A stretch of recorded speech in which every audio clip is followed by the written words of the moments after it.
দেশের অন্যতম রপ্তানিমুখী স্থলবন্দর ব্রাহ্মণবাড়িয়ার আখাউড়া।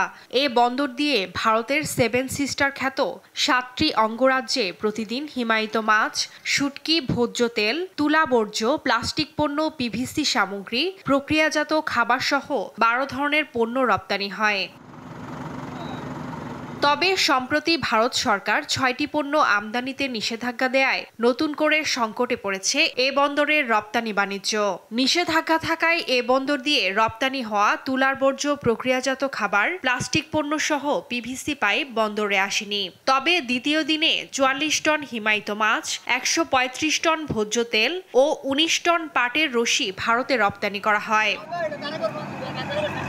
ব্যবসায়ীরা বলছেন, রপ্তানিতে গুরুত্বপূর্ণ ভূমিকা রাখা এসব পণ্য নিষেধাজ্ঞার আওতায় থাকায় প্রতিদিন ৩০ থেকে ৪০ লাখ টাকার রপ্তানি আয় কমেছে। এতে ক্ষতির মুখে ব্যবসায়ীরা।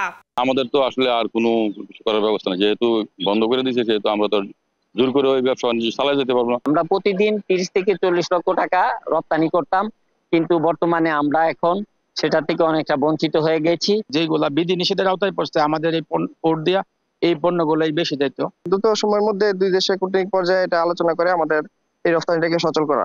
এতে নিষেধাজ্ঞার আওতায় থাকা পণ্য বন্দরে না আসায় রপ্তানি আয় কমার কথা জানান এই কর্মকর্তা। এই পোর্ট দিয়ে ভারতে ৩০ টন এক্সপোর্ট হচ্ছে, আর নিচে ভারতেও নিষেধাজ্ঞার ফলে আগে যেতে প্রায় গাড়ির সংখ্যা অর্ধেকে নেমে আসছে।